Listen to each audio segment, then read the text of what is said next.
Imagínate si un día alguien llegara a tu hogar y te prometiera que tu hijo tendría una educación privilegiada, un futuro brillante y una vida mejor, pero meses después regresara siendo prácticamente un extraño.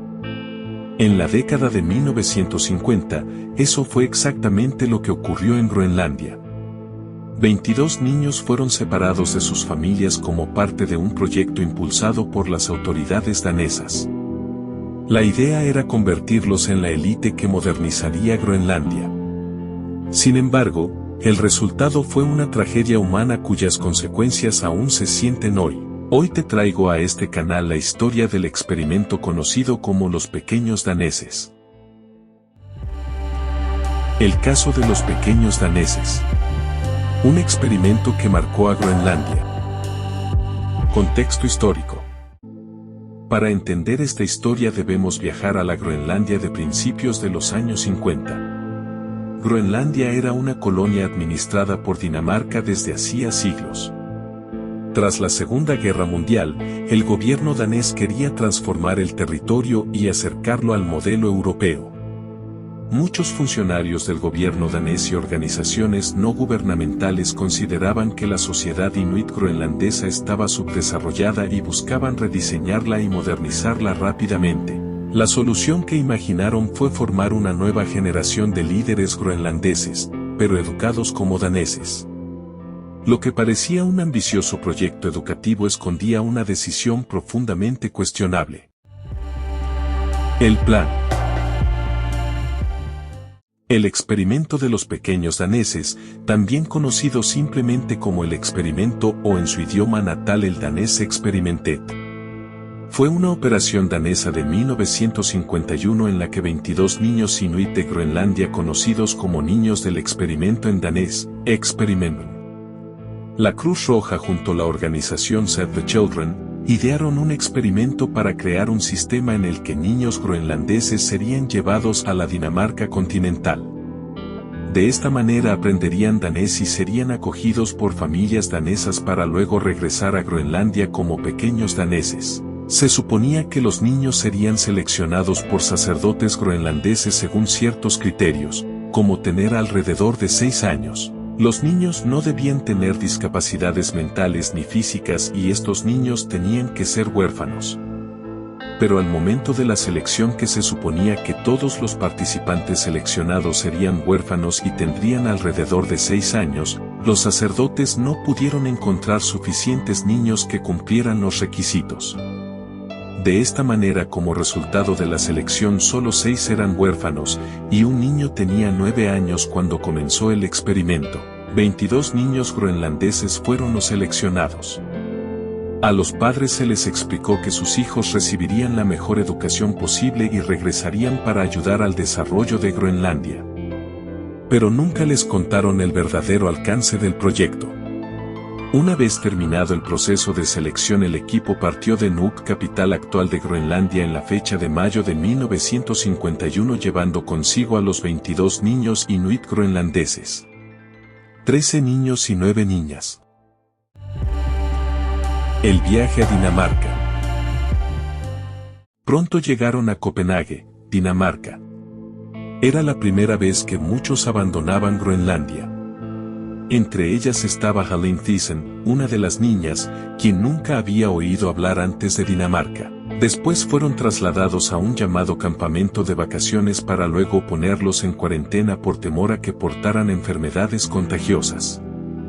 Esta cuarentena duró todo el verano, incluso la reina de Dinamarca, Ingrid, visitó el campamento y se tomó fotos con los niños. Los niños fueron colocados en familias de acogida danesas durante más de un año, cuando se suponía que serían enviados de regreso a Nuuk después de unos 6 meses.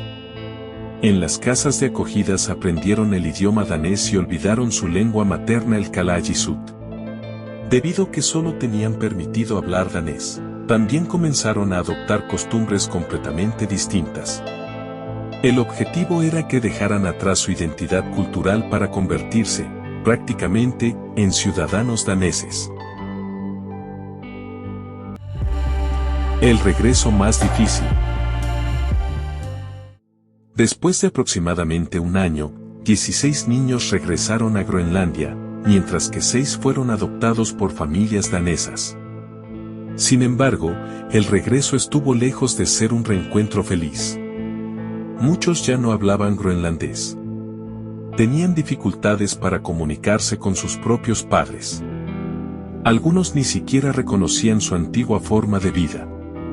En lugar de volver con sus familias, varios fueron enviados a un orfanato en Nuuk. Paradójicamente, habían perdido el vínculo con Dinamarca, pero también con Groenlandia. Quedaron atrapados entre dos mundos. Las consecuencias psicológicas. Con el paso de las décadas comenzaron a conocerse los efectos reales del experimento. Muchos participantes sufrieron problemas de identidad. Otros desarrollaron depresión. Algunos padecieron ansiedad severa. Varios tuvieron dificultades para mantener relaciones familiares estables. Otros sufrieron de adicciones de sustancias psicotrópicas. Algunos murieron prematuramente. Numerosos testimonios describen sentimientos permanentes de abandono y una profunda sensación de no pertenecer a ningún lugar. Lo que había sido presentado como una oportunidad terminó convirtiéndose en una experiencia traumática. El escándalo salió a la luz. Durante muchos años este episodio permaneció prácticamente olvidado. Sin embargo, investigaciones periodísticas e históricas comenzaron a revelar documentos oficiales que mostraban cómo el proyecto había sido planificado desde las instituciones. Las víctimas empezaron a contar sus historias. Entre ellas estaba Helene Thyssen, que recién en el año 1996 supo que había participado en un experimento. La opinión pública reaccionó con indignación. Cada nuevo testimonio evidenciaba el enorme costo humano de aquella política de asimilación. En 2009, el primer ministro de Groenlandia, Kuupik Kleist, y los socialdemócratas de Dinamarca exigieron una disculpa del gobierno danés, afirmando que el experimento era un caso colonial clásico. A pesar de estas peticiones, Lars Løkke Rasmussen, el primer ministro de Dinamarca, no ofreció ninguna disculpa, sino que declaró: "La historia no se puede cambiar". Las disculpas oficiales. En 2020 el gobierno de Dinamarca ordenó una investigación independiente. El informe concluyó que el experimento había causado un daño profundo a los niños involucrados.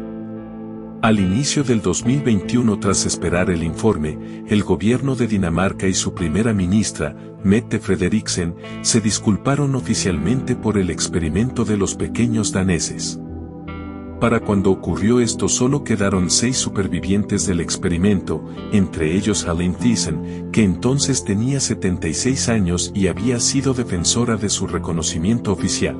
En diciembre de 2021, los supervivientes demandaron a Dinamarca por 250.000 coronas danesas, unos $38.000 estadounidenses, en concepto de indemnización por incumplimiento de la legislación danesa vigente y de los derechos humanos. Finalmente, en 2022, la primera ministra danesa, Mette Frederiksen, ofreció una disculpa oficial a los 6 supervivientes del experimento. Reconoció que el Estado había tratado a aquellos niños de manera inaceptable y asumió la responsabilidad por el sufrimiento provocado. Posteriormente también se aprobó la compensación económica solicitada de 250.000 coronas para los supervivientes. La importancia del caso. Aunque solo participaron 22 niños, este episodio se convirtió en un símbolo del colonialismo moderno. Demostró cómo un gobierno puede creer que actúa por el bien de una población mientras ignora completamente su cultura, su idioma y sus derechos fundamentales. Hoy el caso forma parte del debate sobre la relación entre Dinamarca y Groenlandia, así como sobre la reparación de las injusticias cometidas durante la época colonial. La historia de los pequeños daneses no trata únicamente de un experimento. Habla de identidad, de familias separadas, de culturas que intentaron ser reemplazadas, y de niños que crecieron sintiendo que no pertenecían completamente a ningún lugar. Hoy, más de 70 años después, sus voces siguen recordándonos que ningún proyecto político, educativo o científico puede justificar la pérdida de la identidad y de los vínculos familiares. Porque, al final, el mayor experimento no fue educativo, fue comprobar hasta dónde puede llegar un Estado cuando cree que sabe qué es lo mejor para una infancia.